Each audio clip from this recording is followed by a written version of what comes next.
2024년 1월 7일 신년 주일 예배의 첫 번째 말씀입니다. 우리 다 찾으실 말씀은 요한복음 4장 24절 말씀입니다. 그러면 요한복음 4장 24절 말씀, 올해의 말씀입니다. 여기 앞에도 이제 표로 제가 이렇게 현수막으로 이제 뽑아왔는데 같이 여러분과 말씀을 함께 나누고자 합니다. 같이 한번 읽어볼까요? 요한복음 4장 24절입니다. 시작. 하나님은 영이시니 예배하는 자가 영과 진리로 예배할지니라. 개역 개정 성경에는 영과 진리로이고요. 이제 예전에 개역 한글 성경에서는 신령과 진정으로라고 이렇게 번역이 되어 있는데 영과 진리가 조금 더 정확한 의미라고 볼 수도 있겠죠. 근데 뭐 같은 이야기입니다. 신령이라는 건 성령이고 진정은 진리라는 의미가 있거든요. 그래서 개역 개정에서는 영과 진리로 이렇게 번역이 되어 있는데요. 자, 이제 2024년을 시작하면서 올 한 해 우리 교회 주제의 말씀이기도 하고요. 제가 대주제를 신앙 기초 다지기라고 했습니다. 그래서 오늘부터 이제 이 예배와 관련된 말씀 나눈 이후에 고린도 전서 말씀을 중심으로 해서 이제 신앙 기초에 대해서 우리가 좀 탄탄히 다지고, 아까도 다 말씀하신 것처럼 믿음을 더욱더 굳건히 하고 싶으시다는 말씀을 하셨으니까 우리가 신앙의 이제 초석을 좀 단단하게 좀 다지자는 의미에서 올 한 해 이렇게 좀 말씀을 시작해 보려고 합니다. 자, 그러면 2024년 우리 교회 주제 말씀인데 이 본문 말씀으로 이제 삼았는데요. 그러면 한번 이제 생각해 보는 거예요. 예배. 예수님이 이제 예배를 신령과 진정으로 영과 진리로 예배해라 이렇게 말씀을 하시는데, 이 예배라는 게 뭘까? 오늘은 그런 얘기를 여러분과 한번 나눠보고 싶습니다. 자, 신앙생활 하면서 저와 여러분들이 동시에 신앙생활을 시작하면서 접하게 되는 게 예배죠. 그리고 지금까지 또 들여오고 있는 게 바로 예배라는 거잖아요. 그래서 예배라는 말은 그렇게 어렵거나 생소하게 들리지는 않습니다. 여러분, 예배하면 떠오르는 말들 있잖아요. 어떤 예배 있죠? 주일 예배, 새벽 예배, 금요철야 예배, 뭐 수요 예배, 구역 예배, 헌신 예배, 뭐 기타 등등 예배라는 말이 굉장히 많이 쓰여지고 있죠. 수많은 예배를 우리가 드리고 있고 들어왔습니다. 신앙생활에서 빠질 수 없는 요소이기도 하고요. 또 구약의 10계명에 보면은 안식일을 거룩하게 지키라는 이 계명이 있잖아요. 이 계명 아래서 오늘까지도 우리가 예수님이 부활하신 그날을 주일로 삼아서 예배를 이렇게 드리고 있습니다. 그래서 매주일 열심히 예배를 드리고 있는데, 그렇다면 오늘 읽은 본문에서 사용되고 있는 예배, 여러분들 예배라는 말은 아는데 이 예배라는 원래 어원을 한번 좀 생각해 보려고 하는데요. 지금 여기는 이제 헬라어로 신약 성경에 쓰여지면서 헬라어에서 말하고 있는 예배가 무슨 말일까? 예배의 뜻이 뭘까라는 뜻을 한번 살펴보려고 합니다. 그래서 예배라는 말을 헬라어로 보면 이 동사 프로스퀴네오라고 하는데요. 이게 뭐냐면 프로스라는 말 앞에가 뭐뭐를 향해, 전치사라 그러죠. 뭐뭐를 향해, 그리고 퀴네오는 무엇에 대해서 입맞추다 이런 뜻이 있어요.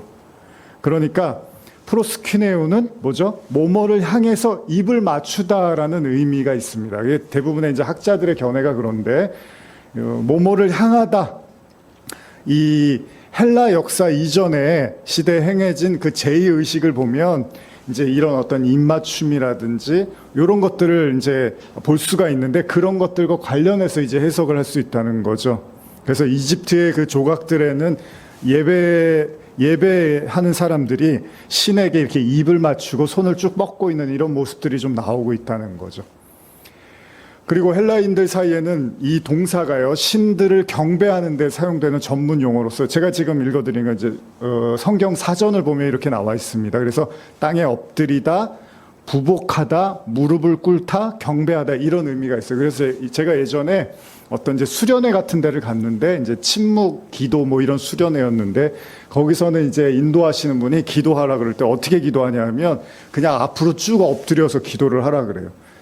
그러니까 몸을 그냥 앞으로 엎드려서 눕는 거죠. 이렇게 앞으로 엎드려서 졸잖아요. 사람이 자기도 하고. 근데 그렇게 기도하라고 하는 거예요. 그러니까 이게 뭐냐면 하나님 앞에서 그냥 완전히 납작 엎드리는 형태로 이제 기도를 하죠. 되게 편해요.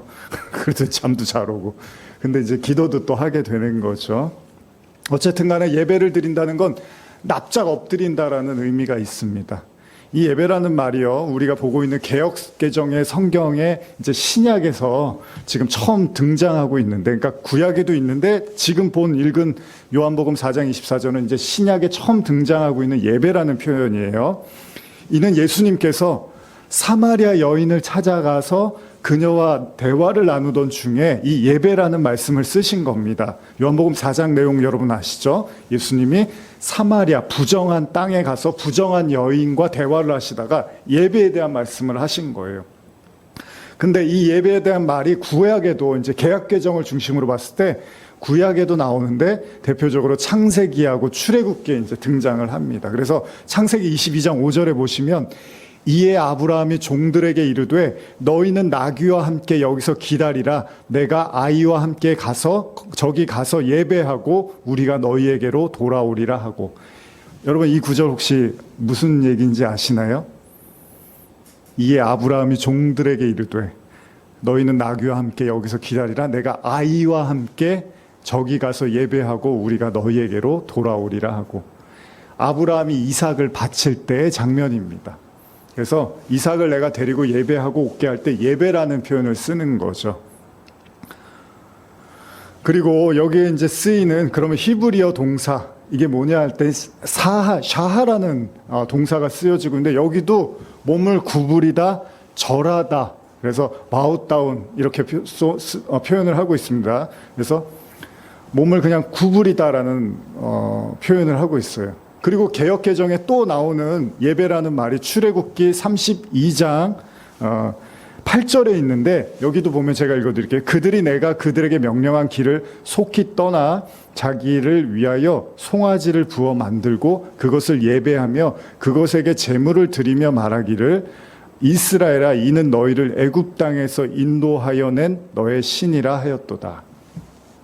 지금 읽은 이 본문은 출애굽기에 나오는 본문인데 이스라엘 백성들이요 모세가 하나님의 율법을 받기 위해서 시내산에 올라갔는데 내려오질 않습니다. 그러니까 사람들이 원망을 하는 거예요. 자기의 지도자가 내려오지 않으니까 그러면 우리가 하나님을 대신할 무언가가 필요하다라고 생각을 하고 금송아지를 만들어 놓고 거기서 예배를 드렸다라는 표현을 쓰고 있습니다. 여기에서도 쓰인 원어 또 마찬가지로 앞에서 쓰인 히브리어 동사 샤하라는 표현이 쓰이고 있는데요. 마찬가지입니다. 몸을 구부리다, 절하다라는 뜻으로 쓰여지고 있습니다. 그러니까 지금까지 대략적으로 살펴본 것만 해도요. 예배를 드린다는 것이 일단은 자기가 누군가를 향해서 몸을 굽힌다, 엎드리다, 입맞추다 이런 개념으로 볼 수 있다는 거예요. 그건 뭐죠, 여러분? 우리가 누군가에게 몸을 굽히고 엎드린다는 건 존경심이나 경외심 혹은 경배, 찬송 이런 의미까지 우리가 볼 수 있잖아요. 그냥 그렇게 생각해 보면 예배라는 걸 너무 복잡하게 생각할 필요는 없다는 거죠. 고개를 숙이거나 엎드리거나 절을 한다는 건 누가 들어도요. 그 상대방에 대해서 상당한 경외심을 갖고 있다라는 얘기고 그래서 자기를 이렇게 낮추는 거잖아요. 문제는요. 하나님이 사람의 겉모습만 보시는 분이 아니라는 거잖아요. 그러니까 마음의 문제도 있습니다. 그래서 예수님이 신령과 진정이라는 걸 말씀하시는데 이 신령과 진정은 마음의 문제도 이야기를 하시는 거잖아요. 그러니까 예를 들면요. 제가 예전에 이제 고등학교 때 찬양이나 이런 거를 이렇게 많이 했었는데 그때 이제 좋아했던 찬양 지금도 많이 부르죠. 우리가 내 손을 주께 높이 듭니다. 이 찬양을 많이 하잖아요. 근데 이 찬양을 이제 시작할 때 어떻게 하죠? 내 손을 주께 높이 듭니다. 이렇게 하는데 근데 여러분들이 이 찬양하실 때 이렇게 손을 드시나요? 내 손을 주께 높이 듭니다. 근데 우리 잘 안 들잖아요. 들고 하시는 분들도 있지만 찬양하다가 감동이 되면 이렇게 들기도 하고 아니면은 찬양할 때 원래 손 드시는 분도 있어요. 저도 약간 그런 편인데 그런 경우가 아니고서는 내 손을 주께 높이 이렇게 하는 경우들은 또 많지가 않죠. 물론 우리가 찬양에 나오는 가사를 다 실제로 적용시키고 몸으로 행할 수는 없습니다. 엎드려 절하세 이런 찬양하면 엎드려서 절하면서 찬양하지는 않잖아요. 근데 한번 생각을 해보면 예배가 갖는 몸을 굽히다, 엎드리다, 입을 맞추다 이 등등의 이 뜻을 생각해 보면요. 어쩌면 다시 한번 우리 모두가 예배를 드리는 사람으로서의 이제 자세를 생각해 볼 필요는 있다는 거죠. 사실 요즘요, 사람들이 예배를 이제 많이 드리잖아요. 드리는데, 예배를 드리는 거에 있어서 사람들이요, 하나님께 내가 예배를 드린다는 개념보다는 많은 사람들이 예배를 통해서 감동을 받고 싶어 하는 그런 경향이 큽니다. 현대의 어떤 성도들의 특징이라고 볼 수 있어요. 그래서 어느 때인가부터 사람들이 예배를 드린다는 것에 대해서 찬양을 통해서 감동을 느낀다거나 아니면 찬양을 통해서 카타르시스라 그러죠. 막 뜨겁게 찬양하면, 여러분 노래방에서 노래 뜨겁게 부르면 막 시원하잖아요. 어떤 사람들은 찬양하면서 이제 그런 걸 느끼기도 하는 거예요. 진짜 하나님을 잘 몰라도 그냥 노래를 크게 부르면 시원하거든요, 속에. 그래서 그런 감동을 느낀다거나 아니면 설교를 듣고 소위 나한테 필요한 이야기를 한 것 같아. 뭔가 나한테 이거는 맞는 말씀 같아. 이럴 때 이제 은혜를 받는다라는 표현을 쓰는데, 이게 다 생각해 보면 이제 개인의 감정을 중심으로 해서 예배를 이해하려고 하는 경향이 높아졌다는 사실을 우리는 부인할 수는 없습니다.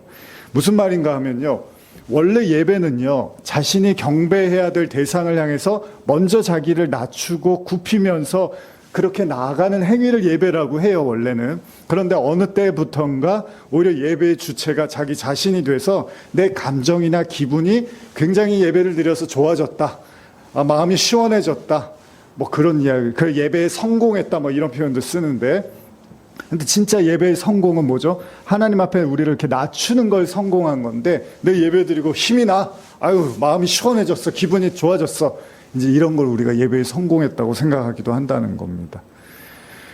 거의 20년 전이었던 것 같은데, 그 당시에 이제 좀 이렇게 유명했던 책 중에 하나가 A.W. 토저가 쓴 책 중에 예배인가 쇼인가라는 제목의 책이 있었어요. 그래서 오래전에 제가 읽어서 기억은 잘 나지 않지만 이런 얘기입니다. 저자는 오늘날의 이 기분, 그 당시에 2000년대 초반이니까 기분과 감정을 중요시 여기면서 소위 영적인 카타르시스를 맛보고자 예배를 이용하는 사람들의 모습을 이제 비판하고자 했던 그런 책이었습니다. 사실 저도 돌아보면요, 그런 생각을 가졌던 때가 있었던 것 같아요. 제가 10대 후반 그리고 20대에 굉장히 찬양 집회를 열심히 다녔었는데, 마음이 너무 힘들 때마다 찬양 집회를 가면 그렇게 힘이 나더라고요. 지금 생각해보면 그 모임에 가는 이유는요, 물론 예배를 드리는 거잖아요. 찬양 예배를 드리는 건데, 하지만 소위 제가 복잡하고 힘든 마음에 그 예배를 가면 위로와 은혜를 받기 위함도 컸습니다. 그러니까 제가 저를 낮추고 하나님을 높이고 그렇게 예배 드리려고 갔다기보다는 뭔가 가면 문제가 해결될 것 같으니까 갔습니다. 다시 말하면 하나님을 경배하고 예배드리기 위한 마음이 우선시됐던 게 아니라, 일단 그 모임에 가면 울 수가 있어요. 막 펑펑 울 수가 있었어요. 찬양하다가 그냥 눈물이 확 쏟아지고, 또 뭔가 마음에 잘 풀리지 않는 그 생각과 마음들이 뭔가 거기에 가고 나면 굉장히 큰 위로가 되고 안식이 되는 걸 느낄 수 있었던 거죠. 그러다 보니까 어떤 제가 버릇이 생기냐 하면, 그 모임에 갈 때마다 이제 예배 인도를 누가 하느냐에 따라서 제 생각과 태도가 바뀌기 시작하는 거죠.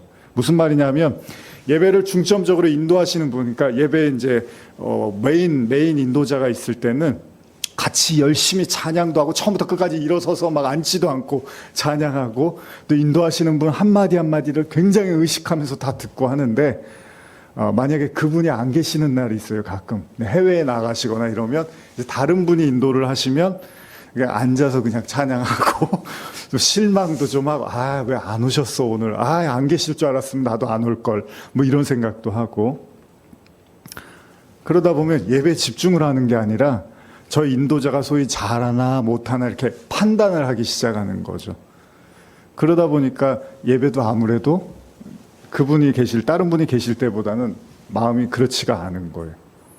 사실 여러분들도 이 이야기를 듣고 계시면 한편으로는 공감이 가고, 또 한편으로는 이게 바람직한 게 아니다라는 건 아실 겁니다. 무슨 말이냐면요, 나에게 그만큼의 은혜를 끼친 분이니까 소위 그분이 예배 인도를 하면 감동도 되고 눈물도 나고 설교 말씀도 좋고 하니까 더욱 집중하는 게 당연하잖아요. 근데 그렇지 못한 분이 오시면 당연히 그 효과가 줄어드니까 예배에 집중도 잘 못하고, 그러다 보면 예배 드리는 자세도 흐트러질 수가 있겠죠. 이런 경우에 우리가 앞서 살펴보았던 예배에 대한 본래 의미, 그러니까 경배의 대상을 향해서 엎드리고 절하고 입맞추다라는 의미를 상실해 가고 있음을 우리가 인정하게 된다는 겁니다. 여러분, 예배의 목적은 신에 대한 경배가 아니라 나를 유익하게 해주느냐 못 해주느냐에 따라서 나의 예배의 모습이 결정되는, 이제 우리가 이런 실수를 범하게 되고, 결국 이것은 신에게 드리는 예배가 아니라 어떤 의미에서는 나를 위한 경배를 하는 그런 예배가 될 수 있다는 것입니다. 물론 우리가 초기 신앙을 갖게 되면 당연히 그럴 법도 합니다. 교회 나간 지 얼마 안 됐는데 하나님도 예배도 잘 모르는 상황에서 당연히 내게 감동이 되고 은혜가 돼야지 예배를 잘 드릴 수가 있죠. 인정합니다. 저나 여러분도 마찬가지 아니겠습니까? 아직 내가 신앙이 깊지 않으면 당연히 예배가 기쁘고 은혜가 돼야 돼요. 근데 만약에 오랜 시간이 지났는데도 우리가 예배자로서 올바른 그런 신앙을 그냥 어떤 사람에 의해서, 어떤 환경에 의해서 지나치게 지배를 받는다면 우리 스스로가 한번 내가 좋은 예배자인지를 생각해 볼 필요가 있다는 겁니다. 그렇다면 이 지점에서 우리가 한 가지 의문이 듭니다. 우리가 어떻게 하나님께 절대자에게 예배를 드릴 수 있을까, 그럼? 뭐 단지 엎드린다고 되는 게 아니잖아요. 그냥 고개를 푹 숙인다고 예배를 잘 드렸다고 하는 게 아니잖아요. 그러면 어떻게 하면 우리가 진짜 하나님께 예배를 드릴 수 있는가? 혹시 하나님이 아닌, 그러니까 여러분들 주변에 사람이나 다른 대상을 향해서 만약에 여러분 그런 경험이 있을까요? 무슨 말이냐면요, 물론 여러분들이 크리스찬이니까 하나님 외에 다른 것에 경배하거나 예배하지는 않으시겠죠. 그러나 그럼에도 불구하고 나를 아주 바짝 엎드리게 하는, 나를 꼼짝 못하게 하는, 나를 몸을 이렇게 굽히게 만드는 그런 어떤 대상이나 존재가 있냐는 거예요. 혹시 지금이 아니라면 신앙을 갖기 전이라도요, 한번 떠올려 보시면 어떨까요? 여러분들이 신앙이 뭐 지금이 아니라 성숙하지 못했던 시절이나 아니면 신앙이 없었을 때 나를 꼼짝 못하게 만드는, 나를 그냥 바짝 엎드리게 만드는 존재들이 있었는가? 보편적으로요, 우리가 무엇에 대해서 납작 엎드리거나 꼼짝 못한다는 것은 두 가지 의미가 있습니다. 하나는요, 그 대상을 너무 끔찍히 좋아하며, 그 좋아하는 대상이 있으면 그 사람이 하는 말을 그냥 바짝 엎드려서 받아들이게 되잖아요. 또 하나는 뭐죠? 그 대상을 너무 무서워하거나 두려워하면, 공포를 느끼면 그 대상이 앞에서는 나는 그냥 쪼그라들고 바짝 엎드릴 수밖에 없겠죠. 오래전에 제가 초등학교 시절로 기억이 나는데, 이제 돌아가신 아버지하고 항상 이렇게 에피소드가 있었던 것 중에 하나가, 제가 어디 나갔다 온다 그러면 아버지가 몇 시까지 올 거냐고 꼭 물어보세요. 그러면 몇 시에 오겠습니다 얘기를 해요. 그러면 제가 한 10분이나 이제 15분 늦잖아요. 그러면 꼭 거기에 대해서 어쨌든 간 대가를 치르게 하세요. 근데 이게 이제 그때는 제가, 지금은 이제 어른이었지만 그때는 이제 어린 마음에, 그 아버지는 그게 장난인데 저는 그게 싫은 거예요. 뭐 발가락을 간지럽힌다거나 뭐 뭘 꼭 하세요. 또 거기 늦게 오면. 그러면 그 아버지 나름 특유의 장난으로 이제 혼을 내시는 건데, 근데 저는 이제 그때 그게 싫어갖고 아버지하고 약속 시간을 지키려고 굉장히 애를 썼던 것 같아요. 시간 뭐 조금만 늦게 들어가면 어쨌든 뭐 장난을 치시든 뭘 하시니까. 그래서 굉장히 민감하게 제가 반응을 했던 기억이 나는데, 지금 생각해보면 그게 이제 약간 두려웠나 봐요. 그게 이제 무서웠나 보죠. 저는 어린 나이에. 누구나 그러겠지만요, 학생 시절에 우리가 어려워하고 무서워했던 사람들이 있습니다. 한번 여러분들도 떠올려 보세요. 지금 한번 내가 인생에서 무서워했던 사람, 가장 어려워했던 사람들이 다 있으시잖아요. 그 중에 저는 이제 당연히 학교 다닐 때 이제 학교 선생님이었습니다. 제가 뭐 이렇게 뭐 문제아는 아니었는데, 뭐 예를 들면 이제 이 두발 검사 있잖아요. 그러다 보니까 이게 이제 학생과 선생님이 굉장히 철저하게 하셨잖아요, 예전에. 그러니까 학생과 선생님만 보면 이제 굉장히 제가 이렇게 무서워하고 두려워했는데, 제가 머리가 곱슬머리잖아요. 그러니까 뭐 학교에 가면 이렇게 몇 센치 이상 뭐 자르라고 하는데, 곱슬머리는 이렇게 꼬부라지니까 이렇게 피면 길어요. 근데 그걸 자르면 진짜 너무 짧아지거든요. 그러니까 머리를 조금 길게 자를 수밖에 없어요. 근데 이제 선생님들이 이렇게 쭉 잡아당기면 이 자식 봐라 그러고 이제 자른단 말이죠. 그러니까 제가 되게 짧아 보이게 하려고 머리를 바짝 붙이고 뭐 별짓을 다 했었는데 학생과 선생님은 예외가 없습니다. 너 이리 와봐 그러면 이제 머리를 쭉 이 자식 봐라 그러고 그냥 바로 가위로 자르는 거예요. 그래서 몇 번 이제 제가 잘리게 됐는데, 얼마나 흉합니까? 그러고 다니면 또 학교 나가면 이제 학생들, 여학생들도 있고 한데 학생들 마음이 그냥 선생님만 보면 조마조마한 거예요. 그러다 보니까 제가 그 선생님이 굉장히 많이 떠올라요. 근데 좋은 분이셨어요. 근데 이제 어쩔 수 없이 보직이 그러니까 이제 무섭게 하셨는데, 학교에 가면은 큰 제 관심사 중에 하나가 그 선생님 피해 다니는 거였거든요. 그런데 제가 나중에 이제 가끔 여러분께 말씀도 드렸지만은, 이 꿈을 꾸면 나중에 한참 지나고서도 20대, 30대 때도 꿈을 꾸면 학교예요. 그 중학교. 근데 수업 종이 쳤어요. 그래서 이제 교실에 들어가야 되는데 꼭 그 교무실을 지나가게 돼 있는 거예요. 우리 교실이. 그 교무실에 누가 계십니까? 그 선생님이 계시잖아요. 그러니까 교무실을 지나가면 바로 수업 제 교실로 들어갈 수 있는데, 그걸 이제 안 지나가려고 다른 루트를 막 찾다가 헤매면서 수업 종은 쳤고 그러다가 꿈에서 깨는 경우들이 많았어요. 그만큼 이제 공포로 남아 있었나 봐요. 반대로 또 무언가를 좋아하면 납작 엎드린다고 하잖아요. 혹시 여러분들 마음속에 그 꿈뻑 이렇게 절하게 만드는, 그러니까 너무 좋아서, 이제 두려워서가 아니라 너무 좋아서 그냥 그 이야기, 그 사람의 말에는 그냥 납작 엎드리는 경우, 그런 경우들이 있잖아요. 예를 들면 이제 자식 이기는 부모 없다, 이런 말이 있잖아요. 그래서 우리 사회에서 가장 큰 애착의 대상 중에 하나가 이제 가족이나 뭐 그 중에서도 특히 부모와 자식 관계가 또 그렇잖아요. 물론 오늘날은 또 그런 모습도 많이 퇴색돼 가고 있는 것 같습니다. 근데 어쨌든 천륜은 천륜이고 또 인륜은 인륜이란 말이죠. 자, 분명히 우리를 꼼짝 못하게 만드는 무언가가 있다는 거예요. 우리가 너무 아끼고 사랑하거나 혹은 너무너무 무섭고 두려워하는 어떤 존재가 우리의 마음속에 알게 모르게 작동하고 작용하고 있을 거라는 거죠. 단순한 인간관계에서 오는 감정이 아니라 신에 대한 부분. 문제는 예배는 신과의 관계잖아요. 그러니까 하나님을 예배한다고 할 때 분명히 우리 마음에도요, 크게 이 두 가지 마음이 작동될 수 있다는 거예요. 자, 하나님을 뜨겁게 사랑하거나 너무나 하나님에 대한 간절한 열정이 있거나, 또 반대로 하나님이 너무 무섭거나 공포스러워서 하나님을 경외할 수도 있다는 거죠. 여러분은 어떠십니까? 여러분들이 예배해야 되는 이유가 하나님을 너무 사랑해서입니까? 아니면 하나님 말 안 들었다가 뭔가 큰일이 날 것 같은 두려움 때문인가요? 어쩌면 우리가 신앙을 갖는다는 의미를 생각할 때, 그러니까 여러분들이 왜 하나님을 믿는가에 대한 질문을 떠올릴 때요, 여러 가지 이유와 경험이 뒷받침되겠지만 또 좀 단순한 질문을 던진다면, 여러분들은 왜 하나님을 믿으실까요? 예를 들면 부모님이나 가족이 믿으니까, 아니면 주변에서 이렇게 믿으라고 하니까, 아니면 친구나 지인을 따라갔다가 교회를 나가게 됐거나, 혹은 이런 사람도 있습니다. 어떤 절대자인 초월적인 존재에 대한 믿음이 필요하다, 의존을 해야겠다라는 생각으로 교회를 나가는 사람도 있습니다. 여러 가지 이유가 있습니다. 그러니까 좀 더 본질적으로 신앙의 이유를 생각해 본다면, 아마도 천국에 가고 지옥에 가기 싫거나 살아가는데 신적인 어떤 도움이 필요하다고 느끼거나, 아니면 하나님이 진짜 이 세상을 창조했다는 사실을 인정하고 믿거나, 아니면 성경이 진짜라고 믿거나, 아니면 교회에 오는 사람들을 보면 기분도 좋아지고 만나고 친교를 하고 또 밥도 먹고 하면 삶의 활력도 되니까, 뭐 여러 가지 이유가 있을 수 있다는 거예요. 그럼 여러분들의 진짜 신앙의 이유는 뭘까요? 사실 이 질문에 대해서 우리가 진지하게 답을 찾아가 본다면 우리는 예배와 연결지어서 생각해 볼 수 있다는 겁니다. 그러니까 예를 들면요, 제가 자주 드는 예이지만 구약의 사무엘상을 보면은 그 사울 왕이 등장을 하잖아요. 이 사울 왕이 하나님께 버림을 받습니다. 그렇죠? 근데 버림을 받는데 왜 버림을 받냐 하면, 하나님께 제사를 드리다가 버림을 받았는데 뭐였죠?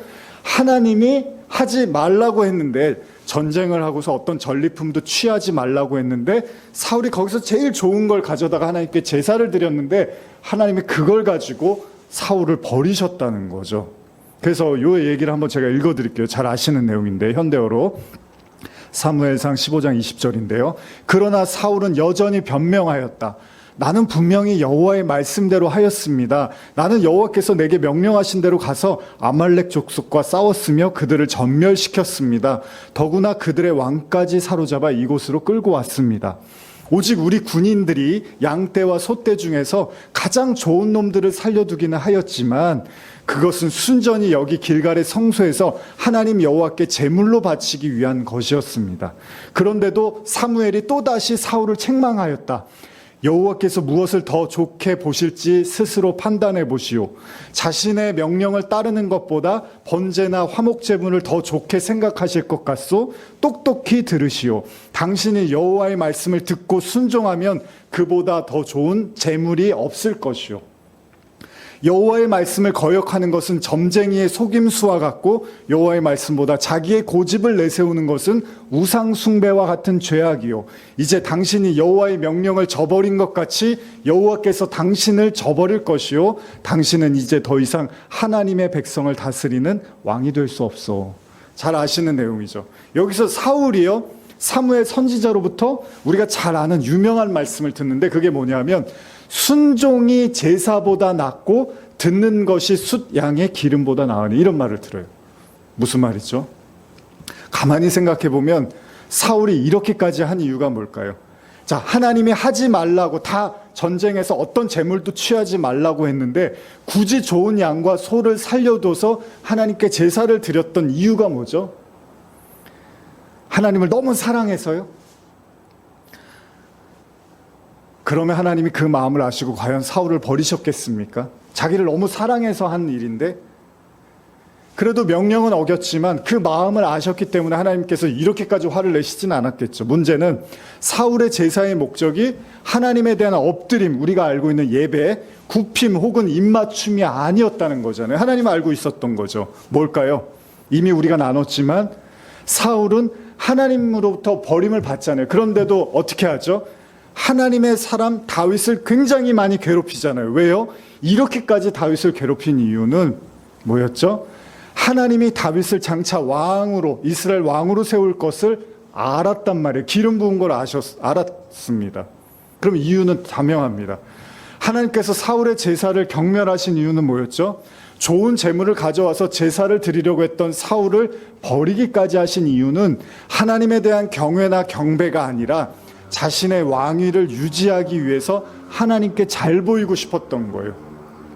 쉽게 말하면 자신의 왕권에 대한 집착, 혹은 백성들 앞에서 영예가 하나님의 명령을 어기면서까지 제사를 강행했던 이유라는 거죠. 그러니 무서운 것이 있습니다. 제사라고, 특히 인간의 시선에서 봤을 때는 좋은 재물을 가지고 하나님께 드리는 제사라고 하나님이 이건 절대 안 받지 않으실 거야, 이건 기뻐하실 거라고 생각하지만 하나님이 보시는 건 사울의 마음이었고 사울이 왜 제사를 드리려고 했는 그 동기였다는 거죠. 그 동기는 무엇이었습니까?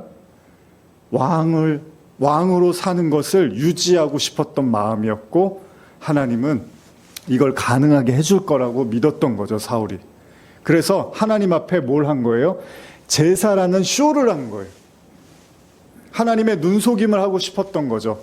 엄밀히 말하면 사울은 하나님에 대한 경외심이 아니라 물질과 소유에 대한 집착을 가지고 하나님께 예배를 드리고 싶었다는 겁니다.